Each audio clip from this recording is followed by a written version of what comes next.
Welcome back மக்களை. இது வரைக்கும் நம்ம பார்த்த க்ரைம் த்ரில்லரில் பொதுவாக ஒரு க்ரைம் நடக்கும். அந்த க்ரைமை வந்து போலீஸ் கண்டுபிடிப்பாங்க, இல்லைன்னா கொலை செய்யப்பட்டவருக்கு சம்மந்தப்பட்ட யாராவது ஒருத்தர் வந்து கண்டுபிடிப்பாங்க. இதுதான் வழக்கமான நடைமுறை. ஆனால் இந்த படத்தில் அதெல்லாம் உடச்சி தள்ளி டிஃப்ரெண்ட்டான நடைமுறையை ஃபாலோ பண்ணுறாங்க. ஜார்ஜ்னு ஒருத்தர் கொலை செய்யப்படுறாரு. அந்த கொலை செய்யப்பட்டவரை வந்து யார் கொலையாளிங்கிறத கண்டுபிடிக்கிறத வந்து அவர் தொண்டுப்பட்டியில் அவர் வளர்த்தின ஆடுகள் எல்லாம் சேர்ந்து, அதுலேயும் லில்லின்னு ஒரு ஆடு பயங்கர ப்ரில்லியன்ஸாக இருக்கும். அதோட ப்ரில்லியன்ஸை யூஸ் பண்ணி, இன்வெஸ்டிகேஷன் ஸ்கில்லை யூஸ் பண்ணி இந்த கொலையாளியை கண்டுபிடிச்சி போலீஸ்கிட்ட கடைசியில் ஒப்படைக்குதா இல்லையா அப்படிங்கிறதா படத்தோட மீதி கதை. பிளாட்டே கேட்கறதுக்கு வந்து பயங்கரமாக இருக்குல்ல. படம் ட்விஸ்ட் அண்ட் டர்னரோட ரியலிஸ்டிக்காகவே அவ்வளோ அருமையாக இருக்குங்க. வாங்க ஸ்ட்ரைட்டாக படத்தோட கதைக்குள்ள போய் படத்தை பார்த்துடலாம். படத்தோட ஸ்டார்டிங்கில் நம்ம ஹீரோ ஜார்ஜ் அவரோட பண்ணையில் உட்காந்து யாருக்கோ லெட்டர் எழுதிட்டு இருக்காரு. பண்ணைன்னா நம்ம ஊர்லாம் வந்து ஒரு 10 ஏக்கர் 20 ஏக்கர் இருந்தாலே பெரிய விஷயம். இங்கே பாருங்கள், 300 ஏக்கருக்கெல்லாம் பண்ணை வச்சுருக்கானுங்க. அவ்வளோ பெரிய பண்ணை வச்சுருந்தாலும் அதில் வந்து வீடெல்லாம் எதுவுமே கட்டாமல் ஒரு சின்ன கேரவனை நிப்பாட்டி அந்த கேரவனுக்குள்ளே தான் இவர் வாழ்க்கையை வாழ்ந்துட்டு இருக்கிறாரு. அந்த பண்ணையில் இவர் வளர்த்துற ஆடுகள் தான் இவரோட உலகமே. அதை பற்றி தான் லெட்டரில் எழுதிட்டு இருக்கிறாரு. அந்த ஆடுகளும் வந்து கேரவனை சுற்றி குறும்பு பண்ணிகிட்டு இருக்குதுங்க. ஏன்னா குட்டி குட்டி ஆடுகள் இருக்குமில்ல, அதுகள்லாம் இவர் வெளியே வர்றதுக்காக ரொம்ப டார்ச்சர் பண்ணிகிட்டு இருக்குதுங்க. சரின்னு சொல்லி இவர் வெளியே வந்து ஆடுகளை பார்க்குறாரு. அந்த ஆடுகள் எல்லாமே இவருக்கு ஸ்பெஷலாக இருந்தாலும் அந்த ஆடுகளில் 2 ஆடுகள் மட்டும் இவருக்கு ரொம்ப ஸ்பெஷல். ஒன்று செபாஸ்டின்ங்கிற ஒரு கெடா. அந்த கெடா ஆடு என்ன பண்ணும்னா இந்த ஆட்டுகள் கூட்டத்தோட எப்போதுமே சேராது. அது எப்போதுமே வந்து தனியாகவே தான் சுற்றிட்டு இருக்கும். என்னைக்காவது வந்து தேவைப்படுறப்போ மட்டும்தான் இவர்கிட்ட வரும். ஏன்னா 300 ஏக்கர் இருக்கும்போது எங்கே வேணால் போகலாம், எங்கே வேணால் வரலாம்ல. இன்னொரு ஆடு லில்லி.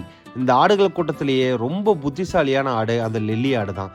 அது பெண்ணாடாக இருந்தாலும் நம்ம ஹீரோ ஜார்ஜோட வந்து மைண்ட் செட்டை அது வந்து இவர் சொல்லாமலே வந்து புரிஞ்சுக்க ஆரம்பிக்கும். ஸோ எப்படி வந்து இவருக்கும் இந்த ஆடுகளுக்கும் இவ்வளோ நல்ல கனெக்ஷன் இருக்குன்னா, ஸோ இந்த ஆடுகளை இவர் பார்த்துக்கிறது மட்டும் இல்லாமல் கறிக்காக வந்து எப்போதுமே ஆடுகளை விற்க மாட்டார். இவர் அந்த ஆடுகளோட முடியிலிருந்து சொட்டை தயாரிப்பாங்க பார்த்தீங்களா, அதுக்கு முடியை வந்து எடுத்து வந்து முடியை மட்டும்தான் வைப்பார். ஆடுகள் அப்படியே தான் பெருகிட்டே தான் இருக்கும். அன்பான ஜீவன்களை பார்த்துக்கிறத விட அதை விட சந்தோஷமான வேறு வேலை என்ன இருக்குது அப்படிங்கிற மாதிரி வாழ்ந்துகிட்டு இருக்கவர். அவரோட வாழ்க்கை காலையில் 5 மணிக்கு ஆரம்பிக்கும். 5 மணிக்கு எந்திரிச்ச உடனே எல்லா ஆடுகளையும் வந்து தீவனங்கள்லாம் கரெக்டாக கொடுத்துட்டு, அதுக்கப்புறம் வந்து அந்த ஆடுகளுக்கெலாம் அவரே தயாரித்த ஒரு மருந்து இருக்குது. ப்ளூ கலரில் அந்த மருந்து இருக்கும். அந்த மருந்தை எல்லா ஆடுகளுக்கும் வந்து கொடுப்பாரு. அந்த ஆடுகளும் அந்த மருந்தை வந்து விரும்பி சாப்பிடும். இதெல்லாம் முடிச்சிட்டோன்னே அது பாட்டுக்கு வந்து மேய போயிடும். மேய்ஞ்சு முடிச்சுட்டு வந்ததுக்கப்புறம் ஈவினிங் போல் எல்லாத்தையும் வந்து அந்தி சாயும் போது உட்கார வச்சு அவர் படிக்கிற வந்து க்ரைம் த்ரில்லர் கதையெல்லாம் சொல்லுவார். யார் கொலைகாரன், எப்படி கண்டுபிடிக்கணும், இது எல்லாத்தையும் ஆடுகளுக்கு சொல்லிட்டு இருப்பார். அந்த ஆடுகளும் அதை கேட்டுகிட்டே வந்து போவோம். ஆனால் கிளைமேக்ஸை மட்டும் அன்றைக்கின்னு பார்த்து சொல்ல மாட்டேங்கிறாரு. நாளைக்கு சொல்கிறேன் அப்படின்னு சொல்லிட்டு வந்து எல்லாத்தையும் அனுப்பிச்சி விட்றாரு. ஆடுகளும் வந்து அவர் தங்கியிருக்க இடத்து பக்கத்துலேயே ஒரு வந்து ஓட்டு வீட்டு செட்டப்பாட்டம் பண்ணி கொடுத்துருப்பாரு. அதுக்குள்ளே தான் வந்து நைட்டு குளிருக்காக அங்கே போய் தங்கிக்கும். அதுகிட்ட அந்த ஓட்டு வீட்டுக்கு போயிட்டு இருக்கும்போது ஒவ்வொரு ஆடும் அதுக்குள்ளே பேசிகிட்டு இருக்குது. அந்த கொலைகாரன் இவனாக தான் இருப்பான், அவனாக தான் இருப்பான்னு 2 வந்து அனந்தம்பி வந்து பேர் இருக்கும். ஸோ வந்து ஒட்டி பிறந்த ட்வின்ஸு 2 பேர் வந்து ஆளுக்கு ஒன்று பேசிட்டு வந்து அடிச்சுக்கிட்டு இருக்குதுங்க. இந்த ட்வின்ஸ் வந்து எப்போதுமே இந்த மாதிரி சண்டைக்கார கேங் தான். ஒரு வயசான வந்து ஒரு ஆடு அந்த கேங்கே கிட்டத்தட்ட கேங் லீடர் மாதிரி இருக்கும். லில்லியும் அதுவும் தான் இதில் முக்கியமான ஆள். அந்த கெல்ட்டு கட்ட ஆடு வந்து என்ன சொல்லுது, இது மாதிரி வந்து அந்த கேஸை வந்து நடத்திட்டு இருக்கான்ல வக்கீல், அவன் தான் வந்து இதில் வந்து முக்கியமான குற்றவாளி அப்படின்னு சொல்லுது. எல்லாரும் உள்ளே போனவுடனே லில்லி இருந்துக்கிட்டு இந்த கதையில் நான் 2 நாளைக்கு முன்னாடியே வந்து யார் கொலையாளிங்கிறத கண்டுபிடிச்சிட்டேன், யாரை கொலையாளின்னு அரெஸ்ட் பண்ணாங்களோ அவன் தான் கொலையாளி அப்படின்னு சொல்லுது. மற்ற ஆடுகளாக இருந்துக்கிட்டு முட்டாளா நீயே, அதான் கொலையாளிங்கிறத வந்து அவனை அரெஸ்ட் பண்ணிட்டாங்க, அவன் இல்லாமல் யாரும் உண்மையான கொலையாளின்னு வந்து எல்லாரும் கண்டுபிடிக்கிறது தான் கதையே, அப்புறம் அவனை போய் கொலையாளின்னு சொல்கிற அப்படின்னு ஒன்று. இல்லை, அவன் உண்மையாகவே கொலை பண்ணிட்டு அந்த கொலையை மறைக்கிறதுக்காக அவன் மேலேயே பழி போட்டுக்கிட்டு அதுக்கு வந்து ஸ்ட்ராங்காக இல்லாத எவிடன்ஸை கிரியேட் பண்ணிட்டான். இப்போ போலீஸ் அரெஸ்ட் பண்ணி அவன் மேலே இருக்க எவிடன்ஸ் எல்லாம் பொய்ன்னு சொன்னவொடனே அவனை ரிலீஸ் பண்ணிடுவாங்க, எப்படியும் அவன் மாட்டிக்க மாட்டான். அதுக்காகத்தான் வந்து அவனே வந்து அவனுக்கு எதிராக வந்து எவிடன்ஸை வந்து ஸ்ட்ராங் இல்லாத எவிடன்ஸை கிரியேட் பண்ணியிருக்கான் அப்படின்னு கரெக்டாக கண்டுபிடிச்சி சொல்லுது. இந்த ஆடுகளுக்கெல்லாம் என்னதான் நீ சொன்னாலும் எனக்கு நம்பிக்கை இல்லை, சரி விடு அப்படின்ட்டு வந்து போயிடுறாங்க. அடுத்த நாள் ஈவினிங்கு கரெக்டாக நம்ம ஜார்ஜும் அந்த கொலையாளி வந்து நம்ம லில்லி யாரை சொன்னாலோ அவளை தான் வந்து கொலையாளின்னு சொல்கிறாங்க. எல்லாரும் லில்லியை பார்த்து நீ சொன்ன மாதிரி நடந்துச்சு அப்படின்னு ஆடுகளுக்குள்ளே பேசிக்குது. ஜார்ஜுக்கு என்னமோ பேசிக்கிறாங்க, என்ன பேசிக்கிறாங்கன்னு புரியல. அவரும் வந்து ஹாப்பியாக கதை சொல்லி முடிச்ச ஹாப்பினஸோட உள்ளே போயிடுறாப்புல. இந்த ஆடுகள்லாம் ஒரு நல்ல முதலாளியின் கீழே சந்தோஷமான வாழ்க்கை வாழ்ந்துக்கிட்டு இருந்தாலும் ஒரே ஒரு குட்டி மட்டும் இவங்க யாரோடவும் சேராமல் இருக்கும். ஏன்னா இந்த ஆட்டு முந்தையில் மற்ற ஆடுகள் அதை சேர்த்துக்காது. காரணம் என்னன்னா, அந்த ஒரு ஆட்டுக்குட்டி மட்டும் பனிக்காலத்தில் பிறந்தது. மோஸ்ட்லி ஆட்டுக்குட்டிகள் பனிக்காலத்தில் வந்து குட்டி போடாது. மோஸ்ட்லி வெய்ய காலம் வசந்த காலத்தில் மட்டும்தான் போடும். அதையும் மீறி பனிக்காலத்தில் ஏதாவது ஒரு ஆட்டுக்குட்டி, அதாவது இந்த டிசம்பர் நவம்பர் அந்த மாதங்கள் இருக்கு பார்த்தீங்களா, அப்போ ஏதாவது குட்டி போட்டிருந்தா அந்த குட்டிகளை வந்து இந்த மந்தைகளுக்குள்ளே சேர்த்துக்காது. அதையும் மீதி இருக்க 2-3 சின்ன குட்டிங்க அந்த ஆட்டுக்குட்டியோட விளையாடலான்னு போதுங்க. அப்போ நம்ம கெல்ட்டு கட்ட நடுவில் உள்ளே போய், இங்கே பாரு பனிக்காலத்தில் பிறந்த ஆட்டுக்குட்டிகளோட சேரக்கூடாதுன்னு உங்களை சொல்லியிருக்கேன்ல, இங்கேருந்து முதல்ல கிளம்புங்க அப்படின்னு துரத்தி விட்டுருது. ஆனால் நம்ம ஜார்ஜ் அப்படியெல்லாம் இல்லைங்க. எல்லா ஆட்டுக்குட்டியும் வந்து ஒரே மாதிரி பார்க்குறவர். அந்த ஆட்டுக்குட்டியை எடுத்து பால் கொடுத்துட்ருக்கிறாரு பாட்டிலில். அப்பன்னு பார்த்து அந்த ஊரோட வந்து சர்ச்சு பெல்லு வந்து அடிக்குது. என்ன யோசிச்சாருன்னு தெரியல, அப்படியே பண்ணையிலேருந்து இறங்கி அந்த சர்ச்சை நோக்கி வந்து போயிட்டுருக்கிறாரு. நம்ம ஜார்ஜோட ஊரை பற்றி சொல்ல மறந்துட்டோமே. ஜார்ஜோட ஊர் ஒரு சின்ன கிராமம் தான், டேர்ன்பர்க்குங்கிற ஒரு கிராமம். அந்த கிராமத்தில் இவருக்கு தேவைப்படுறவங்க ஒரு 4-5 பேர் தான். இவர் எப்படி வந்து ஒரு ஆடு மேய்க்கிறவரோ, அதாவது ஒரு ஷெப்பர்டோ, அதே மாதிரி இன்னொரு ஷெப்பர்டு ஒருத்தர் இருப்பான். ஸோ இந்த 300 ஏக்கர் இல்லாமல் இன்னொரு 300 ஏக்கர் நம்ம ஜார்ஜ் வச்சுருப்பாரு. அந்த 300 ஏக்கரில் இவனை தான் பார்த்துக்க சொல்லி லீஸ் கொடுத்துருப்பாப்புல. நம்மளால பெரிய வந்து பணக்கார கையாக தான் இருப்பாப்புல போல். அதுவும் இல்லாமல் ஒரு ஹோட்டல் ஓனர் ஒரு அம்மா இருக்கும். ஸோ அவரை வந்து நம்ம ஜார்ஜுக்கு வந்து ரொம்ப பிடிக்கும். அந்த ஹோட்டலில் தான் சாப்பிட்றது வர்றது போகிறது அந்த மாதிரி வேலையெல்லாம் அங்கே தான் பார்ப்பாப்புல. அது மட்டும் இல்லாமல் போலீஸ்காரர், டின்னு ஒரு போலீஸ்காரர். அந்த ஊரில் சின்ன போலீஸ் ஸ்டேஷனுக்கு அதில் வந்து இருக்கிறதே 2-3 கான்ஸ்டபிள் தான். அதில் இந்த டின்னுங்கிற கான்ஸ்டபிள் மட்டும்தான் வந்து நம்ம ஜார்ஜுக்கு வந்து தெரியும். அது மட்டும் இல்லாமல் ஒரு சர்ச்சு, அந்த சர்ச்சு ஃபாதருக்கும் இவருக்கும் ஏதோ ஒரு பழைய கணக்கு இருக்கும் போல். கரெக்டாக கீழே இறங்கி அந்த சர்ச்சுக்குள்ளே போகிறாப்புல. சர்ச்சுக்குள்ளே போய் ஃபாதர்கிட்ட என்ன நினச்சாருன்னு தெரியல, கிட்ட போய் நிறைய வந்து டாலர்ஸ் இருக்கிற நோட்டை அப்படியே சுருட்டி வச்சு ஒரு பண்டலாக வந்து கொடுத்துட்டு போகிறாப்புல. அதையும் எதுவுமே பேசாமல் அந்த ஃபாதரை எடுத்து உள்ள ஒரு இடத்துல ஸ்டோரேஜ் பண்ண இடத்துல வைக்கிறாரு. அங்கே ஆல்ரெடி இதே மாதிரி பண்டல் வந்து நம்ம ஜார்ஜும் கொடுத்துருப்பார் போல், அது ஆல்ரெடி இங்கே இருக்குது. ஸோ 2 பண்டல் அங்கே இருக்குது. கொடுத்துட்டு வந்து எதுவுமே பேசாமல் அங்கேருந்து கிளம்பி போயிடுறாப்புல. இன்றைக்கி நடந்த சம்பவங்களையோ லெட்டரில் எழுதிட்டு அது அவருக்கு பாசமாக இருக்கிற யாருக்கோ சீக்கிரம் வந்து இங்கே வா உன்னை நான் மீட் பண்ணணும் அப்படின்னு சொல்லிட்டு லெட்டர் எழுதி வச்சுட்டு தூங்கிடுறாப்புல.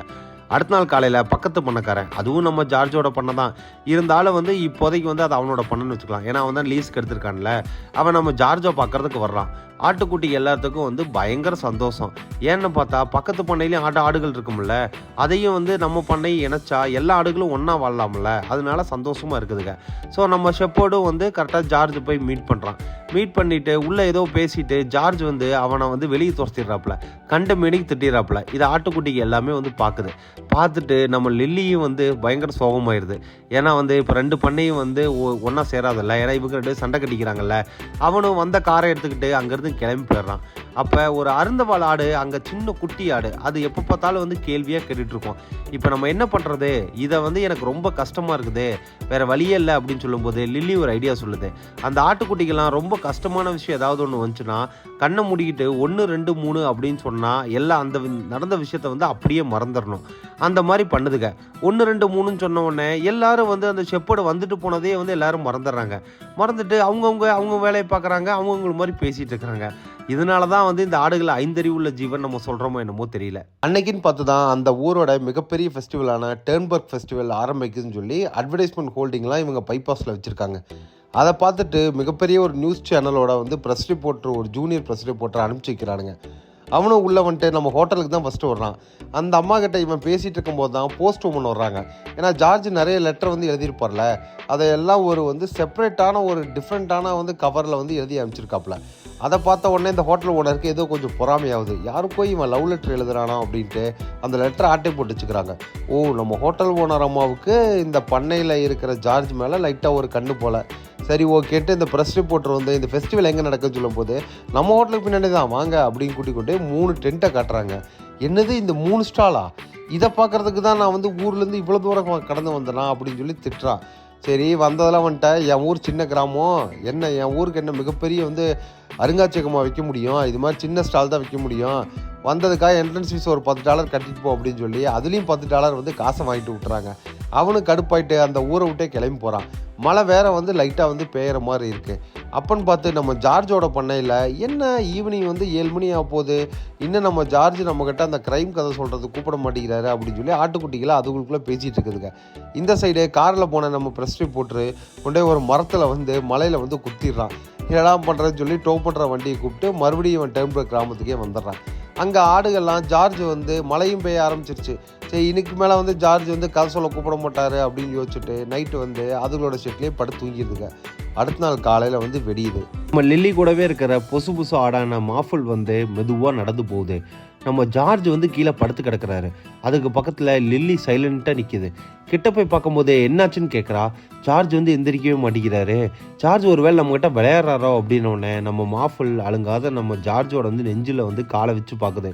பார்த்தா ஹார்ட் பீட் இல்லை ஜார்ஜ் வந்து இறந்துட்டாரு அப்படின்னு சொல்லுது. லில்லினால நம்பவே முடியல. என்ன சொல்கிற, அதெல்லாம் அவர் சொல்கிற கதையில் தான் நடக்கும், நிஜத்தில் எப்படி நடக்கும் அப்படின்னோடனே நம்மளை மாதிரி மேகமாலாம் வந்து ஆகி போக மாட்டாரா அப்படின்னோடனே இந்த லில்லி எப்படி நம்பிக்கிட்டு இருக்குன்னா இந்த ஆடுகள்லாம் வந்து இறந்து முடிச்சதுக்கப்புறம் வானத்தில் மேகமாக ஆயிரும் அப்படிங்கிற மாதிரி நம்பிக்கிட்டு இருக்கு. ஆனால் உண்மை என்னென்னா இதுகளுக்கு எல்லாத்துக்கும் ஒரு பழக்கம் இருக்குது. என்றைக்குமே வந்து ஒரு கஷ்டமான விஷயத்தை இதுனால தாங்கிக்க முடியலன்னா 1 2 3 அப்படின்னு சொல்லிட்டு எல்லாத்தையும் வந்து மறந்துடுங்க. ஆனால் நம்ம மாஃபல் மட்டும் எப்போதுமே வந்து எதையுமே மறக்காது. அதுனால இது இறப்புங்கிறதே கிடையாது அப்படிங்கிற மாதிரி நம்பிட்டு இருக்குதுங்க.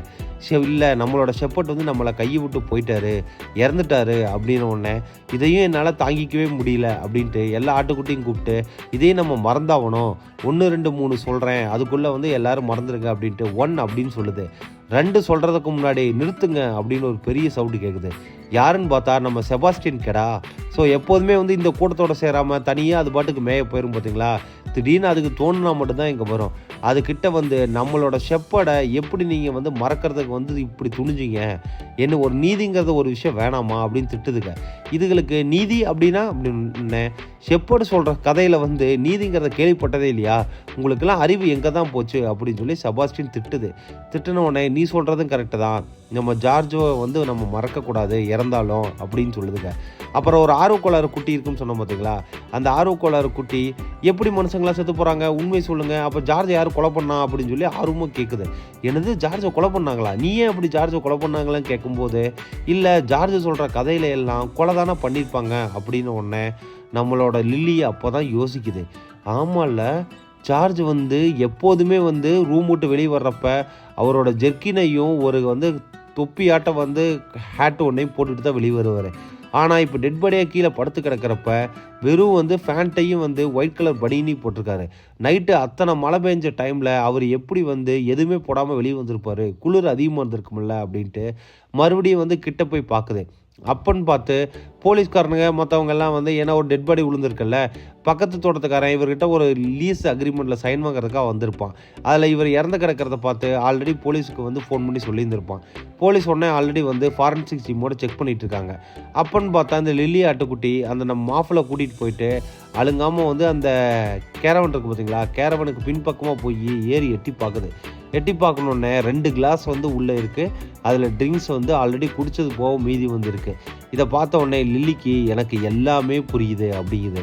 அப்பன்னு பார்த்து அந்த ஊரில் வந்து கறி வெட்டுறவன் ஒருத்தர் இருப்பான். அவன் வந்து அந்த இடத்துல வந்து காரில் வந்து இந்த ஆட்டுக்குட்டி எல்லாத்தையும் எண்ணிட்டு இருப்பான், 1 2 3 4 5ன்னு. உடனே நம்ம போலீஸ்காரரும் பார்த்துக்கிட்டு இந்த பக்கத்தோட்டத்துக்கார ஷெஃபர்ட் இருப்போம் பார்த்தீங்களா, அவன்கிட்ட என்ன ஏதுன்னு கேட்குறாரு. இன்னும் நான் காலையில் சைன் வாங்க வந்தேன், அப்போ தான் பார்த்ததுக்கு நம்ம ஜார்ஜ் வந்து இறந்து கிடத்தாரு, அதான் உங்களுக்கு கூப்பிட்டு இன்ஃபார்ம் பண்ணேன் அப்படிங்கிறான். சரி அதை விடு, அந்த கறிக்கடைக்காரன் ஏன் இங்கே வந்து இருக்கான் அப்படின்னு உடனே கறிக்கடைக்காரனா அவனுக்கு இந்த ஆடுக்கு மேலே ஒரு கண்ணு, அதனால தான் இங்கே வந்திருப்பான் போல் அப்படின்ட்டு வந்து சைலண்ட்டாக கிளம்பி போயிடுறான். இந்த போலீஸ்காரர் இருந்துக்கிட்டு என்னடா பண்ணுறதுன்னு ஃபாரன்சிக் ரிப்போர்ட்லாம் எடுத்துகிட்டு டெட் பாடி அங்கேருந்து கிளியர் பண்ணுறதுக்கு ஸ்டெப் எடுத்துகிட்டு அங்கேருந்து கிளம்பிடுறாரு. கரெக்டாக காரில் ஏறும்போது அந்த ப்ரெஸ் ரிப்போர்ட்ரு கையில் கேமராவோட இங்கே வர்றான். நீ எங்கே இந்த பக்கம் அப்படின்னு கேட்கும்போது இல்லை இவர் யார் டெட் பாடி அப்படின்னு சொல்லி ஃபோட்டோ எடுக்கிறான். ஃபோட்டோ எடுத்த உடனே நீ எதுக்கு இங்கே வந்திருக்க அப்படின்னு கேட்கும்போது இல்லை இங்கே கல்ச்சரல்ஸ் வந்து நடக்கலை, அட்லீஸ்ட் இந்த வந்து மர்டராவது வந்து எனக்கு கொஞ்சம் நியூஸ் கொடுக்கும் அப்படின்னு ஒன்று. இது மர்டர்லாம் கிடையாதுடா, இது சாதாரண வந்து ஹார்ட் அட்டாக்கு அப்படின்னு ஒன்று. நீங்கள் உள்ளே போய் அவரோட கேரவனில் செக் பண்ணீங்களா அப்படின்னு ஒன்று. இந்த சின்ன டர்ன்பர்க்குங்கிற கிராமத்தில் யார் வந்து நம்ம ஜார்ஜை போய் கொலை பண்ண போகிறா, அதுவும் இல்லாமல் ஜார்ஜ் எனக்கு ரொம்ப நல்லா தெரியும், அவர் ரொம்ப நல்லவர், அவர்லாம் யாரும் கொலை பண்ணியிருக்க மாட்டா அப்படின்னு. எதுக்குன்னு வாங்க உள்ளே போய் செக் பண்ணலான்ட்டு கேரவனுக்குள்ளே போய் பார்க்குறாங்க.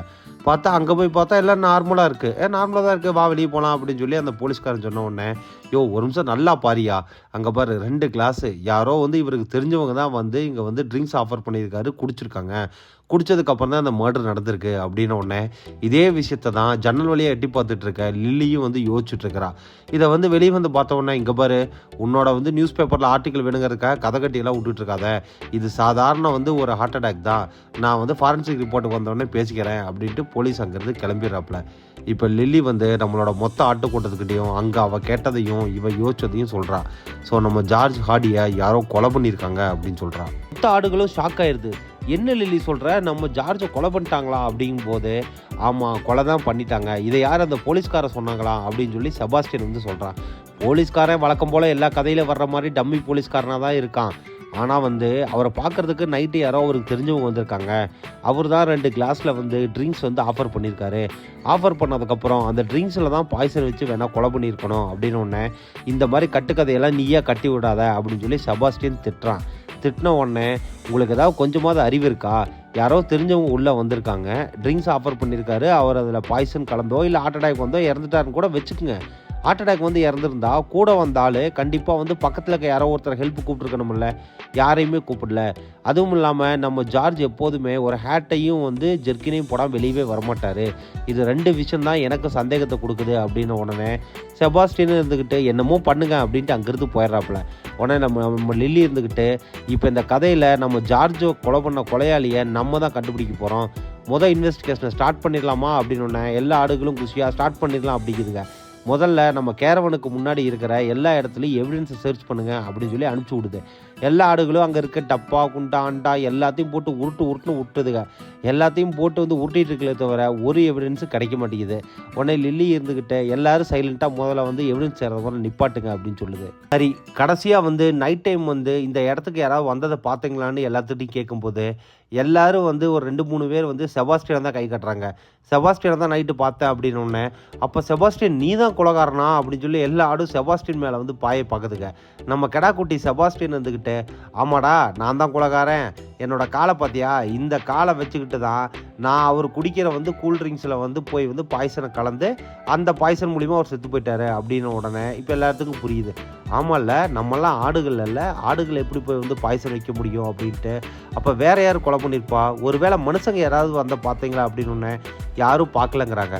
அப்போ தான் நம்ம வந்து பனிக்காலத்தில் பிறந்த ஆட்டுக்குட்டி இருக்கும் பார்த்தீங்களா, அந்த ஆட்டுக்குட்டி அழுங்காமல் நைஸாக வந்து நான் வந்து நம்ம ஜார்ஜோட வந்து மனசாட்சியை பார்த்தேன் அப்படிங்குது. அப்படின்னா அது ஜார்ஜ் மாதிரியே இன்னொரு உருவத்தை பார்த்துருக்கும் போல்.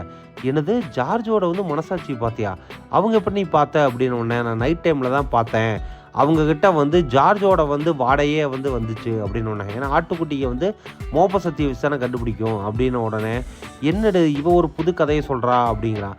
ஆனால் அந்த வந்து பனிக்காலத்தில் பிறந்த ஆட்டுக்குட்டி சொல்கிறத வந்து யாருமே வந்து கண்டுக்கவே மாட்டேங்கிறாங்க. லில்லி மட்டும்தான் லைட்டாக நம்புகிறான். அப்பன்னு பார்த்து அந்த ஊரோட சர்ச்சு பெல்லு வந்து அடிக்குது. அப்போ நம்ம லில்லி எடுத்துக்கிட்டு, நம்ம ஜார்ஜை பற்றி கண்டிப்பாக அந்த சர்ச்சில் ஏதோ ஒன்று பேசுவாங்க, நம்ம எல்லாரும் போய் பார்க்கலாம் அப்படின்னு ஒன்று ஒரு 3 பேர் அங்கேருந்து போகிறதுக்கு வந்து ரெடியாக வராங்க. நம்ம லில்லி, செபாஸ்டியன், அதே மாதிரி நம்ம புதுசு ஆட்டுக்குட்டி. நம்ம வந்து செபாஸ்டியன் வந்து இதுக்கு முன்னாடியே வந்து அந்த இடத்துலேருந்து வெளியே போயெல்லாம் பழக்கம் இருக்குது. அதனால் அங்கே இருக்கிற வந்து பண்ணையை தாண்டி தார் ரோட்டை கிராஸ் பண்ணி அந்த பக்கம் போகுது. ஆனால் நம்ம லில்லியும் வந்து நம்ம புதுசு வந்து ஆட்டுக்குட்டியும் அதை கிராஸ் பண்ணி வந்து போனதே இல்லை. 2 வந்து பம்பிட்டு நிற்கிதுங்க. அதையும் மாரி நம்ம 2 பேரும் ஒன்றா கட்டி பிடிச்சிட்டு போயிடலான்ட்டு தாரில் முறையாக கால் வைக்குதுங்க. நடுங்கிட்டே கால் வச்சு அந்த பக்கம் போய் கிராஸ் பண்ணிடுதுங்க. அதையே ஒரு பெரிய சாதனையாக வந்து கொண்டாடிட்டு இருக்குதுங்க. செபாஸ்டியன் இதவே ஒரு பெரிய சாதனையாக கொண்டாடிட்டு இருக்குங்க. இதை வச்சுக்கிட்டு ஜார்ஜை யார் கொலை பண்ணாங்கன்னு சொல்லி நம்ம கண்டுபிடிக்க போகிறோமா, ஐயோ அப்படின்ட்டு போகுதுங்க. ஒரு வழியாக நடந்து வந்து சர்ச்சுக்கு வந்துடுதுங்க. சர்ச்சுக்கு முன்னாடி ஊர் மக்கள் எல்லாம் கூடியிருக்காங்க. சின்ன கிராமம் தானே, ஒரு 10-20 பேர் தான் இருக்காங்க. அப்போ நம்ம போலீஸ்காரர் வந்து டின் வந்து அங்கே எல்லாத்துக்கு முன்னாடியும் ஜார்ஜோட வந்து மரணத்தை பற்றி உங்களுக்கு ஒரு அறிவிப்பு வந்து சொல்ல போகிறேன். ஜார்ஜ் இறந்தது வந்து எதில் இறந்தார்னா, அவர் டாக்ஸின்கிற வந்து ஒரு வந்து பாய்சன் வந்து அவர் கொடுத்துருக்காங்க, அதனால தான் இறந்துருக்காருன்னு சொன்னோன்னே ஊர் மக்கள்லாம் ஷாக்காக வராங்க. அப்போ அவர் ஹார்ட் அட்டாக்ல இறக்கலையா, அவரை பாய்சன் வச்சு கொண்டிருக்காங்களா அப்படின்னோடனே இந்த ஆடுகள்லாம் வந்து அதையெல்லாம் வந்து ஒளிஞ்சு வேடிக்கை பார்த்துட்டு இருக்கு பார்த்தீங்களா, அதுகள்லாம் துக்கம் தாங்காமல் மேன்னு கத்த ஆரம்பிக்குதுங்க. உடனே போலீஸ்காரன் திரும்பி பார்த்து, இந்த ஆடுக்கு இங்கே என்ன பண்ணிட்டு இருக்குதுங்க அப்படின்ட்டு திரும்பி ஊர் மக்களை பார்த்து எக்ஸ்பிளைன் பண்ணிட்டு இருக்காங்க. யார் கொலை பண்ணாங்கிறத கூடிய சீக்கிரமே கண்டுபிடிச்சிரும் அப்படின்னு சொல்லும்போது அங்கே ஒரு கார் வந்து நிற்கிது. இதை எல்லாத்தையும் வந்து ப்ரெஸ் ரிப்போர்ட்டரும் வந்து ரெக்கார்ட் பண்ணிட்டு இருக்கிறான். அந்த காரில் 2 லேடிஸ் வந்து இறங்குறாங்க. ஒன்று வந்து ஜார்ஜோட வந்து வக்கீல், அவரோட வந்து மர்டரை பற்றி இப்போ தான் எனக்கு இன்ஃபர்மேஷன் கிடச்சிச்சு அப்படிங்கிறாங்க. கூட வந்த இன்னொரு பொண்ணு யாருன்னா, அந்த பொண்ணோட பேர் ரெபாக்கா. அந்த பொண்ணு தான் ஜார்ஜோட பொண்ணு. எனது ஜார்ஜுக்கு பொண்ணு இருக்கா அப்படின்னு சொல்லி ஊர் மக்களே ஷாக் ஆகுறாங்க. வக்கீல் வந்து நம்ம போலீஸ்கார டென்னுகிட்ட இது மாதிரி ஜார்ஜ் ஒரு 3 நாளைக்கு முன்னாடி ஒரு புதுசாக ஒரு உயில் எழுதி வச்சிருக்காப்புல, அதை எல்லாத்துக்கும் முன்னாடி படிக்கணும் அப்படின்னு சொல்லி ஒரு 7-8 பேர் லிஸ்ட் கொடுக்குறாங்க. ஸோ அந்த ஊர்லேயே இருக்கிறது ஒரே ஒரு சின்ன ஹோட்டல் தானே, அந்த ஹோட்டல் தான் எல்லாரும் ஸ்டே பண்ணியிருக்காங்க. இப்போ எல்லாரும் அந்த ஹோட்டலுக்கு வந்து வந்துடுறாங்க. நம்ம ஆட்டுக்குட்டிகளும் எப்படியாவது அந்த வில்லு படிக்கிறத வந்து நம்ம வந்து கேட்கணும், அந்த வில்லில் தான் வந்து என்ன ஜார்ஜ் எழுதி வச்சிருக்காங்கிற விஷயம் இருக்கும். ஏன்னா இது கிரைம் கதைகளை கேட்டு கேட்டு வளர்ந்தது. ஸோ கிரைம் கதைகளில் சொத்துக்காக வந்து கொலை பண்ணுறப்ப அந்த வில்லு தான் ஒரு மெயின் மேஜர் ஃபேக்டராக இருக்குன்னு இதுகளுக்கும் தெரியும். அழுங்காமல் வந்து அந்த ஹோட்டலுக்கு பின்னாடி ஒளிஞ்சு நின்று உள்ளே என்ன பேசுகிறாங்கன்னு சொல்லி ஒட்டு கேட்குது. இந்த ரூமில் நம்ம வக்கீல், அதுவும் இல்லாமல் நம்ம ஜார்ஜோட பொண்ணு, ஸோ 2 லேடிஸ் இல்லாமல் அந்த ஹோட்டல் ஓனரும் உட்காந்துருக்கா. அதுவும் இல்லாமல் நம்ம பக்கத்து பண்ணக்கார ஷெப்பர்ட் இருப்பான் பார்த்தீங்களா, அவனும் அந்த ஊரில் கறிக்கடைக்கார ஒருத்தர் இருப்பான். அவன் தான் அந்த பக்கத்து பண்ணையிலேருந்து ஆடுகள்லாம் வாங்கி கறிக்கு அனுப்புவான் அவன். ஸோ இது மாதிரி எல்லாரும் உட்காந்துருக்கும் போது நம்மளோட வந்து ரிப்போர்ட்டரும் கூட உட்காந்துருக்கான். வக்கீல் வந்த உடனே நீ எதுக்கு இங்கே உட்காந்துருக்க, இந்த குடும்பத்துக்கு உனக்கு எந்த சம்மந்தம் இல்லையே, ஜார்ஜுக்கு உனக்கு என்ன சம்மந்தம்னு கேட்டவனே எதுவும் இல்லைன்னு சொல்கிறான். அப்போ நீ ஃபஸ்ட்டு இங்கேருந்து வெளியே கிளம்பு அப்படின்னு ஒன்று. ஃபோன் காலில் ஜார்ஜுக்கு இன்னொரு பையன் வேறு இருக்கான் போல். ஆக்சுவலாக அவன் வந்து ஆஃப்ரிக்காவில் இருக்கான் போல், இந்த பொண்ணு வந்து அமெரிக்காவில் வந்து இருந்திருக்கும் போல். ஸோ வந்து பையனுக்கு வந்து வர முடியாதனால வந்து ஃபோனில் கனெக்ட் பண்ணி லவுட் ஸ்பீக்கர் போட்டு வைக்கிறான். வச்சுட்டு ஆல்ரெடி ஜார்ஜ் எழுதின வில்லு இல்லாமல் புதுசாக 3 நாளைக்கு முன்னாடி ஒரு வில்லை மாற்றி எழுதினாப்புல, அந்த வில்லை படிக்க போகிறேன் அப்படின்னு சொல்கிறான். அது படிக்கிற வரைக்கும் நம்ம வக்கீலுக்கும் நம்ம போலீஸ் டென்னுக்கும் ஸோ ஜார்ஜோட பொண்ணு ரெபக்கா மேலே தான் வந்து சந்தேகமாக இருக்குது. ஏன்னா அவன் இருக்கிறது அமெரிக்காவில், ஜார்ஜ் செத்தது நேற்று தான், இன்றைக்கே இவன் வந்து இங்கே நிற்கிறா. அப்படின்னா 1 நாள் 2 நாள் முன்னாடியே அவன் அமெரிக்காவிலேருந்து கிளம்பி வந்திருக்கணும். எதுக்கு அவள் கிளம்பி வந்திருப்பா? ஸோ அந்த காரணத்தினால இவ தான் கொலையாளிங்கிறது லைட்டாக சந்தேகத்தில் வந்து இருக்காங்க. இப்போ 3 ஆட்டுக்குட்டி இதெல்லாம் ஒட்டி கேட்குது. அப்போ இந்த இடத்துல நம்ம சந்தேகப்படுற மாதிரி ஏதாவது கிடைக்குதா அப்படின்னு சொல்லி நம்ம புதுசு ஆட்டுக்குட்டியை வந்து தொலைவை அனுப்பிச்சிட்டு மீதி நம்ம லில்லியும் செபாஸ்டியனும் இங்கே நடக்கிறதெல்லாம் கேட்டுட்டு இருக்காங்க. அப்போ வில்ல முதல்ல படிக்க ஆரம்பிக்கும் போதே ஜார்ஜ் பார்த்துக்கிட்டு இருக்க அந்த 300 ஏக்கர் பண்ணையை வந்து முதல்ல வந்து அவரோட பொண்ணு பேரில் எழுதி வைக்கிறாரு. அதுவும் இல்லாமல் ஜார்ஜ் இன்னொரு 300 ஏக்கர் பண்ணையை பக்கத்தில் இருக்க ஒருத்தர் ஷெப்பர்டு கொடுத்துருப்போம் பார்த்தீங்களா, ஆடு மேய்க்கிறவனுக்கு, அவனுக்கு வந்து அவன் பார்த்துட்டு இருக்க பண்ணையை வந்து பையன் பேரில் வந்து எழுதி வச்சிருக்காரு. இது 2யும் படித்த உடனே 2 பேர்த்துக்கும் திருப்தியாக இருக்குது. அப்போ கடைசியாக மீதி சொத்து எல்லாத்தையும் வந்து தன்னோட பொண்ணுங்களுக்கே வந்து கொடுக்குறதாவும், அதே மாதிரி அவர்கிட்ட இருக்க எல்லா ஆடுகளையும் அவரோட பொண்ணு தான் பார்த்துக்கணும் அப்படிங்கிற மாதிரி எழுதி வச்சிருக்காரு. உடனே மற்றவங்களாம் ஷாக்கு. வேற என்ன சொத்து இருக்குது நம்ம ஜார்ஜுக்கிட்ட, பக்கத்து பண்ணக்காரன்னு இருந்துக்கிட்டு அந்த ஆளுக்கு வந்து அந்த 2 பண்ணை தோற்று அந்த ஆட்டுக்குடி தோற்று வர ஒரு மண்ணும் கிடையாது அப்படின்னு ஒன்று. இல்லை, அவர் பேங்க் அக்கௌண்ட்டில் $30 மில்லியன் இருக்குது. எப்படி $30 மில்லியன்? கெமிக்கல் ஒன்று கலந்து வந்து மருந்தாக வந்து ஆடுகளுக்குலாம் கொடுப்பாரு பார்த்தீங்களா, அதை கண்டுபிடிச்சதே அவர் தான். அதை ஒரு மல்டிநேஷ்னல் கம்பெனிக்கு பேட்டர்னை விற்று கிட்டத்தட்ட $30 மில்லியன் சம்பாரிச்சு வச்சிருக்காரு. அதை கேட்ட உடனே எல்லாத்துக்கும் பயங்கர ஷாக்கு. அந்த ஜார்ஜுக்கிட்ட $30 மில்லியன் இருந்துச்சா அப்படின்னு. அந்த சர்ச் ஃபாதரும் வந்து அங்கே தான் இருக்காரு. அவரே அதிர்ச்சியாகி இதெல்லாம் வந்து எங்கிட்ட வந்து கொடுக்காம கொஞ்சம் கொஞ்சம் பணமாக வந்து எங்கிட்ட வந்து கொடுத்துட்டு இருந்தானே அப்படின்னு வந்து சொல்கிறாரு. ஸோ ஏதோ ஒரு காரணத்துக்காக சர்ச் ஃபாதருக்கு பணம் கொடுத்துட்டு இருந்திருக்காரு. எதுக்காகன்னு சொல்லி நமக்கு தெரியல. அவர் ஏன் இந்த 7 பேரை மட்டும் இந்த உயில் படிக்கும்போது இருக்குன்னு சொன்னார்னா, ஒன்று பொண்ணும் பையனும் அவங்களோட வந்து குடும்ப ரத்த உறவுகள். அதுவும் இல்லாமல் அந்த ஹோட்டல் ஓனர் அவர் கிட்டத்தட்ட க்ரஷ்ஷாக வந்து வச்சுருந்த பொண்ணு. அது மட்டும் இல்லாமல் வக்கீல், அதுவும் இல்லாமல் அந்த சர்ச்சோட ஃபாதருக்கு இவருக்கு ஏதோ கனெக்ஷன் இருக்குங்கிறது நமக்கு தெரியுது. அது மட்டும் இல்லாமல் அந்த பக்கத்து பண்ணக்காரன் அவன் தானே வந்து இவரோட பண்ணையை வந்து லீஸ்க்கு எடுத்து பண்ணிட்டு இருக்கிறான். அதுவும் இல்லாமல் அந்த கறி வெட்டுறவன் அவன் தான் அந்த ஊரில் இருக்கிற ஆடுகள்லாம் கறி வெட்டி வந்து டிரான்ஸ்போர்ட் பண்ணுறவன். இதனால தான் இவங்க எல்லாத்தையும் வச்சு வந்து பேசிகிட்டு இருக்கிறாரு. இதை எல்லாத்தையும் வந்து கேட்டுட்டு போன வந்து லில்லியும் வந்து செபாஸ்டியனும் அப்போ தான் நம்ம புதுசு ஆடை வந்து தேடுறாங்க. எங்கன்னு பார்த்தா ஆடு கிடைக்கல. அது எங்கேயோ தொலைவு போன பக்கம் ஒரு கேரட் இருந்திருக்கு அந்த தோட்டத்துக்குள்ளே. அந்த கேரட்டை சாப்பிட போய் உள்ளே மாட்டிக்குது. அதுலேருந்து வெளியே வர ட்ரை பண்ணும்போது ஒரு துணிக்குள்ளே வந்து உள்ளே விழுந்து துணி அதோட கண்ணை மறைச்சிருது. அதோடவே அந்த வீட்டுக்குள்ளே எல்லாரும் மீட்டிங் நடந்துட்டு இருக்கும்போதே உள்ளே போய் அலப்பறை பண்ணி எல்லாத்தையும் கீழே தள்ளி அதுக்கப்புறம் வந்து வீட்டை விட்டு வந்து அவனுக்கு எல்லாரும் பிடிச்சி வந்து வெளியே அனுப்பிச்சுட்றாருங்க. அந்த வந்து பக்கத்து பண்ண ஷெப்போடு இருந்துக்கிட்டு என்ன சொல்கிறான், இது மாதிரி வந்து ஆடுகளை மேய்க்கிறதுக்கு வந்து சரியான மேய்ப்பான் இல்லைன்னா இப்படி தான் வந்து தெருவில் சுற்றிட்டு இருக்கோம், இதுக்கு ஏதாவது ஒரு வழி பண்ணுங்க அப்படின்ட்டு வந்து அவனும் அந்த மீட்டிங்லேருந்து கிளம்பி போயிடுறான். இப்போ மறுபடியும் பண்ணைக்கு வந்த ஆடுக எல்லாம் உட்காந்து டிஸ்கஸ் பண்ணுது யார் வந்து கொலகாரனாக இருப்பான்னு சொல்லும்போது லில்லிக்கு இருந்துக்கிட்டு அவர் ஜார்ஜோட பொண்ணு மேலே தான் எனக்கு மிகப்பெரிய சந்தேகம் இருக்குது அப்படின்னு சொல்கிறான். அப்போ தான் அவங்க பண்ண பக்கம் யாரோ வர்ற மாதிரி தெரியுது. யாருன்னு பார்த்தா ஜார்ஜோட பொண்ணு ரெபக்கா அப்படியே அமைதியாக வந்து ஒரு கல் மேலே உட்காந்து அழுதுகிட்டு இருக்கா.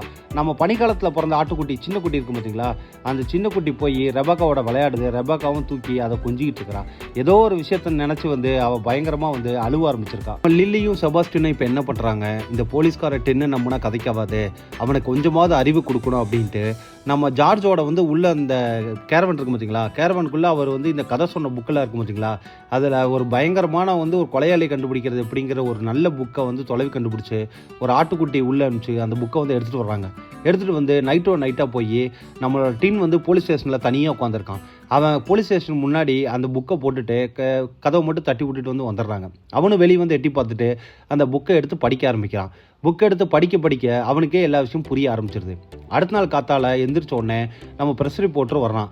அவங்ககிட்ட இதை பற்றின எனக்கு ஒரு சின்ன கிளாரிட்டி கிடச்சிருக்கு அப்படின்னு சொல்லிட்டு ஒரு போர்டை காட்டுறான். ஸோ அப்போ அவன் காட்டும் போதே பார்த்தா பக்கத்தில் வந்து நம்ம லில்லி செபாஸ்டியன் நின்றுட்டு இருக்காங்க.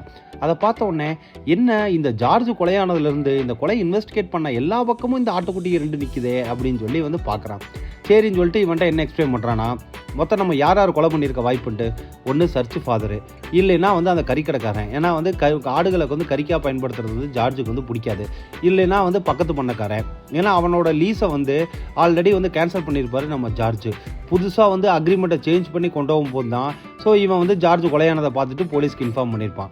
அப்படி இல்லைன்னா ஜார்ஜோட பொண்ணு ரெபேக்கா, அப்படி இல்லைன்னா ஜார்ஜோட இப்போதைய கேர்ள் ஃப்ரெண்டு அந்த ஹோட்டல் ஓனர் பொண்ணு. இந்த 5 பேர்த்தில் யாருங்கிறத வந்து செக் பண்ணுறான். ஃபஸ்ட்டு வந்து டாக்ஸின்கிற வந்து ஒரு கெமிக்கல்னால தானே இறந்துருக்காப்புல, அது இந்த ஊரில் இருக்க ஒரு மரத்துலேருந்து வர்றது.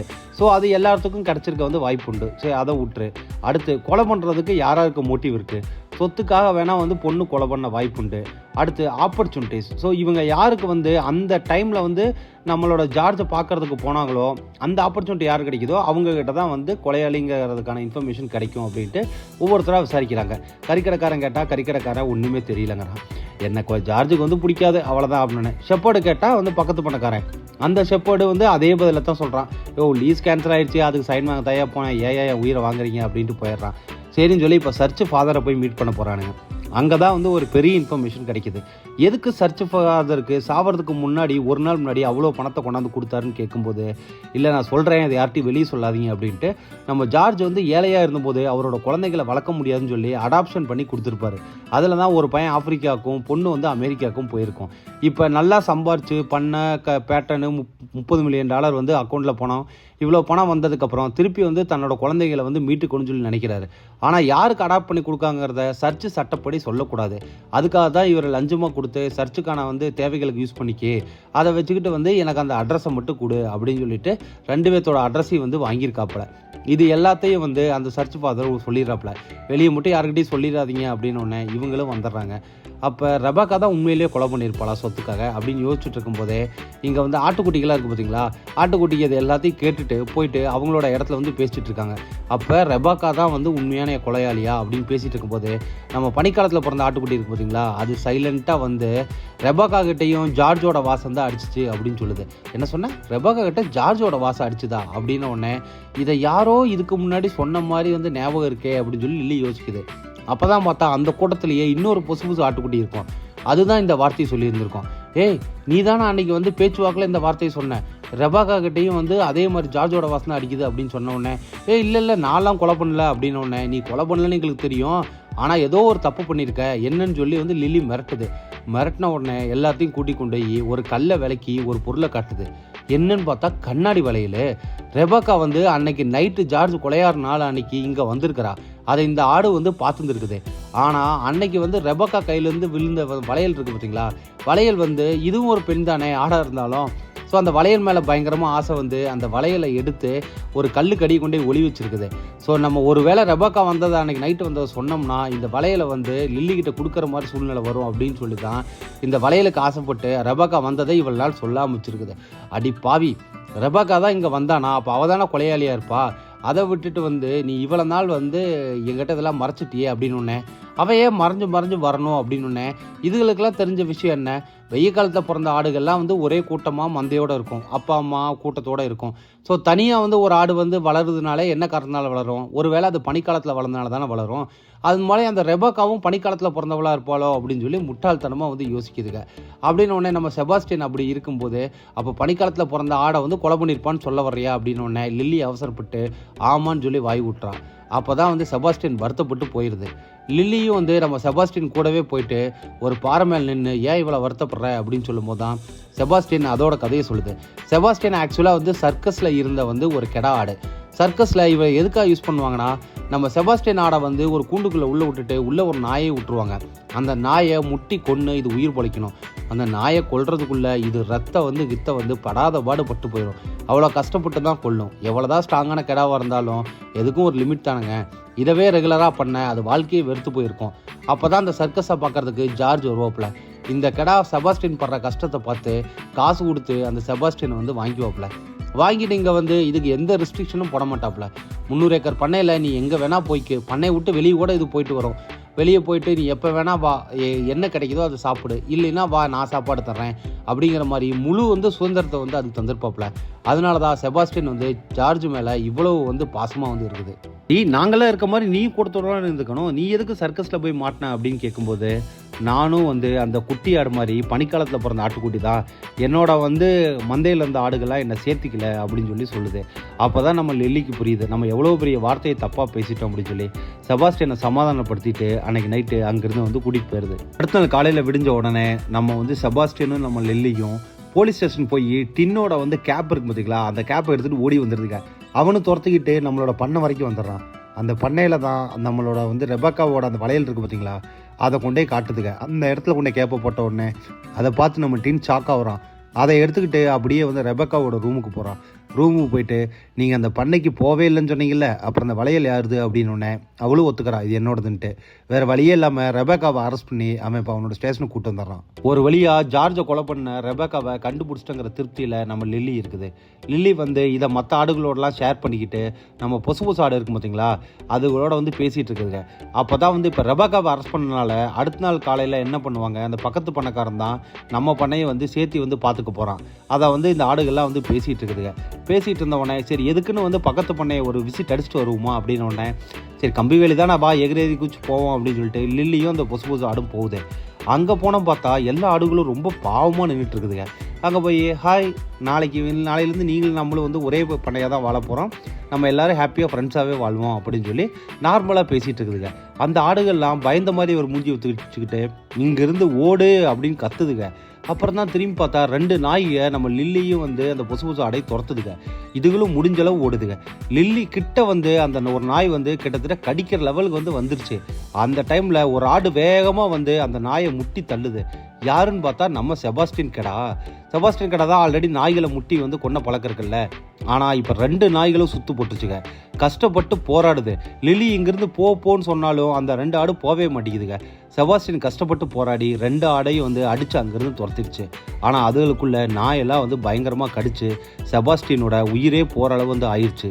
லில்லி எந்திரிச்சு வா அப்படின்னு சொல்லும்போது இல்லை நான் சாக போகிறேன் அப்படின்னு உடனே லில்லி வந்துக்கிட்டு சாவா, அதெல்லாம் வந்து நம்ம ஆடுகளுக்கு கிடையாது, நீ மேகமாக மாறின்னு சொல்லும்போது லில்லி நீ மனுஷங்களோட பழகினவன் கிடையாது, நான் மனுஷங்களோட பழகினவன், மேகமாக மாறுறதெல்லாம் உங்களுக்குள்ளே நீங்களே யோசிச்சுக்கிட்ட ஒரு கதை, ஆனால் அது உண்மை இல்லை, மனுஷங்களை மாதிரி நம்மளும் வந்து சாவோம், நான் இப்போ சாக போகிறேன் அப்படின்ட்டு அந்த இடத்துலையே வந்து செத்து போயிடுறான் நம்ம செபாஸ்டியன். நம்ம கெடா செத்து போனதை பார்த்தோன்னே லில்லினால தாங்கவே முடியல. ஏன்னா இவங்க 2 பேரும் உயிரை காப்பாற்றுறதுக்காகத்தான் அந்த கெடா வந்து உயிரே விட்டுச்சு. அந்த செபாஸ்டியன் மடியிலேயே படுத்துக்கிட்டு அழுதுட்டு நம்ம ஜார்ஜோட கேரவன் முன்னாடி நின்று பயங்கரமாக அழுவுது. அப்போ திடீர்னு அவன் மூஞ்சியில் பயங்கர வெளிச்சம் வர்ற மாதிரி இருக்குது.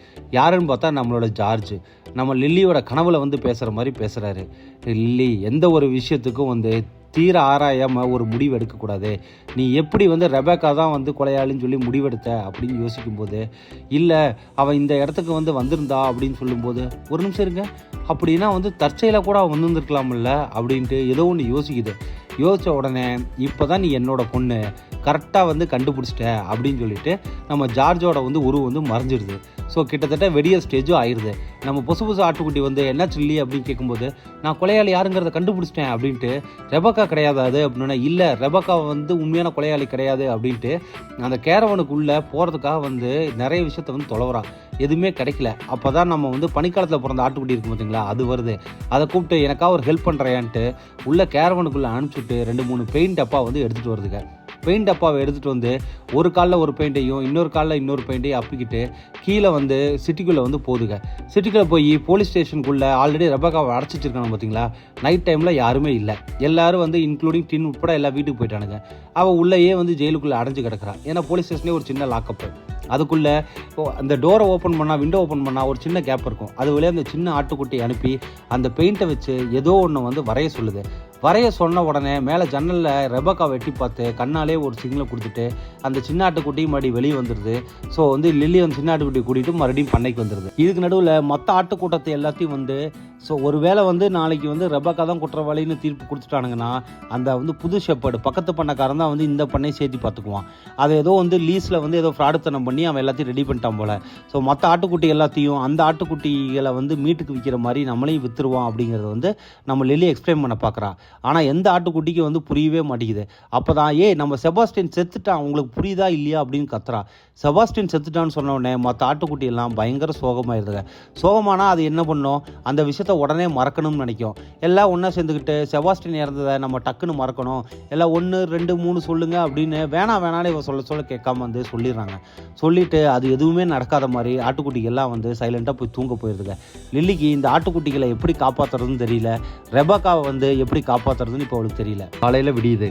போலீஸ் ஸ்டேஷன் முன்னாடி நம்ம லில்லியும் வந்து அந்த குட்டி ஆடு, ஸோ அது மட்டும் இல்லாமல் அந்த பொசு ஆடு 3 ஆடு வெயிட் பண்ணிகிட்டு இருக்குதுங்க. ரெபக்காவை கூட்டிக்கிட்டு வந்து வெளியே வரதுக்காக டின் உள்ளே போகிறான். உள்ளே போய் பார்த்தா அங்கே வந்து பெயிண்டில் மார்க் பண்ணி ஒரு ஃபோட்டோ வந்து நம்ம ஜார்ஜோட ஃபோட்டோ, இன்னொரு ஃபோட்டோ வந்து ரெபக்காவோட ஃபோட்டோ, இன்னொரு ஃபோட்டோவில் கொஸ்டின் மார்க் போட்டு இதெல்லாம் பெயிண்டில் எழுதியிருக்கு. அது மட்டும் இல்லாமல் ப்ளூ கலரையும் ஸோ எல்லோ கலரையும் வந்து மிக்ஸ் பண்ணால் க்ரீன் கலர் தானே வரும், அதை வந்து ஒரு இடத்துல மிக்ஸ் பண்ணி வச்சுருக்குது. இதை பார்த்த உடனே ஏதாவது ஆடு மாடு பண்ணிச்சுன்னு சொல்ல வரையா அப்படின்னு உடனே இதை உண்மையாலுமே ஒரு ஆடு தான் வந்து பண்ணிச்சு, அதுவும் ஆட்டு குட்டி வந்து பண்ணிச்சு அப்படின்னு சொன்ன உடனே நம்ம டின் நம்ப மாட்டேங்கிறான். அதை விட நீ நம்பாத விஷயம் இன்னொன்று என்னென்னா அந்த ஆடை பண்ண சொன்னது ஒரு பெரிய ஆடு அப்படின்னு சொல்கிறான். டின்னால் என்ன சொல்கிறதுனே புரியல. அவன் ஏதோ ஒன்று யோசிச்சுக்கிட்டே இருக்கான். கரெக்டாக டைமும் வருது. இப்போ கோர்ட்டில் இருந்து அங்கே இருக்கிற போலீஸ் ஆஃபீஸர் வர்றாங்க. ஸோ இந்த ஸ்டேஷனில் இருக்க சஸ்பெக்டை வந்து கோர்ட்டுக்கு இப்போதைக்கு சப்மிட் பண்ணணும். அவங்க கொண்டாந்து ஃபார்மை கொடுக்குறாங்க. நம்ம டின்னை வந்து கையெழுத்து போட வேணான்னு 3 ஆடுகளும் எல்லாம் யோசிச்சுட்டு இருக்கும்போது இவன் ஏதோ ஒன்று யோசிக்கிறான். யோசிச்சுட்டு வந்து கையெழுத்து போட்டு கொடுத்துட்றான். அவங்களும் ரெபக்காவை கூட்டிகிட்டு ஒரு 5-6 ஸ்டெப்பு போயிடுறாங்க. போனவனே இவன் திரும்பி பார்க்குறான். அந்த குட்டி ஆட்டோட ஒரு காலில் வந்து ப்ளூ கலரும் ஒரு காலில் வந்து எல்லோ கலரும் இருக்கும். அப்படியே போன உடனே ஒரு நிமிஷம் நில்லுங்க அப்படின்ட்டு, நான் கொலையாளி கண்டுபிடிச்சிட்டேன், கொலையாளி வந்து ரெபக்கா கிடையாது அப்படின்னு சொல்கிறான். எல்லாரும் மொத்த பேர் ஷாக்கான உடனே நம்ம வக்கீலை பார்த்துட்டு வக்கீல் அப்படின்னு உடனே நான் எங்கப்பா கொலையாளி, நான்லாம் கொலையாளி இல்லை அப்படின்ட்டு அந்த அம்மா பார்த்துடுது. உன்னை சொல்லலை, ஜார்ஜ் வந்து ஒரு வில்லு எழுதினாருன்னு சொன்னீங்கல்ல, அந்த வில்லை வந்து அவரோட பொண்ணுக்கும் பையனுக்கும் வந்து கண்டிப்பாக வந்து அனுப்பிச்சிருப்பார்ல அப்படின்னு உடனே ஆமாம் அவர் கண்டிப்பாக வந்து அனுப்பிச்சிருப்பாரு அப்படின்னு உடனே பையனால் வர முடியல, பொண்ணு வந்து இங்கே வந்துட்டாங்க. அது மட்டும் இல்லாமல் நம்ம கொலைகாரன் நினச்ச மாதிரியே பொண்ணு வந்து அந்த ஜார்ஜோட வந்து பண்ணைக்கு போனதை வந்து மறைச்சிட்டாங்க. அதனால் எல்லாமே வந்து நம்ம ரெபக்காவுக்கு வந்து ஆப்போசிட்டாக வந்து திரும்பிடுச்சு. ஆனால் இது யாருமே எதிர்பார்க்காத ஒரு விஷயம் என்னென்னா ஜார்ஜோட கையில் இருந்த கலரு. ஏன்னா ஜார்ஜ் சாகும்போது அவரோட கையில் பச்சை கலரில் வந்து பெயிண்ட் இருந்திருக்கும். அவர் கண்டுபிடிக்கிற மருந்து ப்ளூ கலரு, அது ப்ளூ கலர் அவர் கையில் இருந்திருக்கலாம். ஸோ ஏதோ ஒரு மஞ்சள் கலரில் இருக்கிறத தொட்டனால தான் வந்து அவரோட கை வந்து கிட்டத்தட்ட பச்சை கலரில் மாறி இருக்கு அப்படின்னு உடனே அப்போ அதை வச்சு பார்க்கும்போது நம்ம கொலையாளி யாருன்னு பார்த்தா நம்ம ப்ரெஸ் ரிப்போர்ட்டர் அப்படிங்கிறான். எல்லாரும் ஷாக் ஆகுறாங்க. ப்ரெஸ் ரிப்போர்ட்டரா அப்படின்னு ஒன்று, இவன் ப்ரெஸ் ரிப்போர்ட்டரில், இவன் தான் ஜார்ஜோட மகன் வந்து பீட்டர் அப்படின்னு ஒன்று எல்லாரும் அதிர்ச்சி ஆகுறாங்க. இவன் எதுக்காக கொலை பண்ணணும் அப்படின்னா இவனுக்கும் வந்து இவனோட பொண்ணுங்களுக்கும் பாதி சொத்தை பிரித்து கொடுத்துருக்காரு. பொண்ணுக்கு வந்து கொஞ்சம் அதிகமாக வந்து எக்ஸ்ட்ரா இருக்கிற பணத்தெல்லாம் வந்து கொடுத்துருக்காப்புல. ஆனால் இவனுக்கு இது எல்லாத்தையும் அடையணும்னு ஆசை. அதுக்காக என்ன பண்ணியிருக்கான், ஒரு ப்ரெஸ் ரிப்போர்ட்டுங்கிற போர்வையில் நம்ம டெர்ன்பர்க் கிராமத்துக்குள்ளே என்ட்ரி ஆயிருக்கான். நம்ம ஊரில் தான் கல்ச்சர்ஸ் நடக்குதே, அதை வச்சு என்ட்ரி ஆகிட்டு சரி ஊரை விட்டு போகிற மாதிரி போயிட்டு அங்கே இருந்து காரை வந்து இவனே ஆக்சிடென்ட் பண்ணி வேறு வழியே இல்லாமல் திருப்பி டெர்ன்பர்க்கு வர்ற மாதிரி வந்துருந்துருக்கான். வந்துருந்து கரெக்டாக அவங்க அப்பா ஜார்ஜை போய் மீட் பண்ணியிருந்திருக்கான். அவங்க அப்பாவும் தன்னோட மகங்கிறனால அவரே வந்து சரக்கு கொடுத்து சந்தோஷமாக பேசிகிட்டு இருந்திருக்காரு. அந்த டைமில் தான் சரக்கில் பாய்சனை கலந்து, அந்த டாக்ஸின் பாய்சனை கலந்து அவங்க அப்பா வந்து கொலை பண்ணியிருந்திருக்கான். ஆனால் அவன் எதிர்பார்க்காத ஒரே ஒரு விஷயம் என்னென்னா ஜார்ஜ் வந்து உடல் அளவில் பயங்கர பலசாலி. அதனால் இவன் வெளியே வந்ததுக்கப்புறம் திருப்பி வந்து இவனோட சண்டை கட்டியிருக்கான். இன்னொன்று வந்து இவன் எதிர்பார்க்காத விஷயம் என்னென்னா அன்றைக்கி மழை பெய்யுங்கிறது. இவன் ஆல்ரெடி வந்து அவன் பீட்டருங்கிற கெட்டப்பை மறைக்கிறதுக்காக ஹேர்டே அடிச்சுட்டு வந்திருப்பான்ல, அவன் ஹேர்டேயில் கருப்பு கலரோட வந்து ஹேரில் வந்து மஞ்சள் கலரில் வந்து பெயிண்ட் அடிச்சு வச்சுருப்பான். அதனால தான் பழுப்பு கலரில் அவன் ஹேர் இருக்கும். அவரோட ப்ளூ கலர் வந்து கையில் இருந்த அந்த மருந்தோடவே இவனோட தலையை பிடிச்சி சண்டை கட்டும் போது இழுக்கும்போது ஆட்டோமேட்டிக்காக அவர் கையில் கலர் வந்து பச்சை கலரில் இருக்குது. ஆனால் அவர் விஷம் சாப்பிட்டனால அவரால் இவனோட போராடி வந்து ஜெயிக்க முடியல. இவன் கொன்னுட்டு எதையுமே வந்து யாருக்குமே தெரியாமல் சைலண்ட்டாக வந்து அவனோட ஹோட்டலில் வந்து படுத்துருக்கான். ஏன்னா அந்த ஊரில் இருக்கிறதே ஒரே ஹோட்டல் தானே. அந்த ஹோட்டலில் தான் வந்து அந்த ஆட்டுக்குட்டியை வந்து நடுவில் அந்த உயிரை படிக்கும்போது அந்த பொசு ஆடு வந்து உள்ளே பூந்து வந்து கலவரம் பண்ண பார்த்தீங்களா, அப்போ ஒரு துணி மாட்டிக்குமில்ல, அந்த துணியிலையும் இதே மாதிரி பச்சை கலர் இருக்கும். ஸோ அதை வச்சு தான் டின் ஒரு முடிவு போடுறான். அப்போ நீ தான் கொலையாளி அப்படின்னு உடனே அவன் பயங்கர ஷாக் ஆகுறான். நான் எதுக்கு வந்து அவரை கொலை பண்ணணும், நான் சாதாரண ப்ரெஸ் ரிப்போர்ட்ரு அப்படின்னு உடனே, டேய் பொய் சொல்லாத, நீ எதுக்காக கொலை பண்ணனா, இப்போ ரெபக்கா வந்து அவங்க அப்பாவை கொண்டதா வந்து கேஸில் வந்து தீர்ப்பாயிடுச்சுன்னா அவளுக்கு குடும்பம் குழந்தை குட்டி எதுவும் கிடையாது. அப்போ ஆட்டோமேட்டிக்காக அந்த அவள் கொலையாளி சொத்துக்காக கொலை பண்ணனால அவளோட பங்கும் சேர்த்து எல்லாமே உனக்கு வரும். அப்போ 300 ஏக்கர் 600 ஏக்கர் பண்ணையும் உனக்கு வரும்.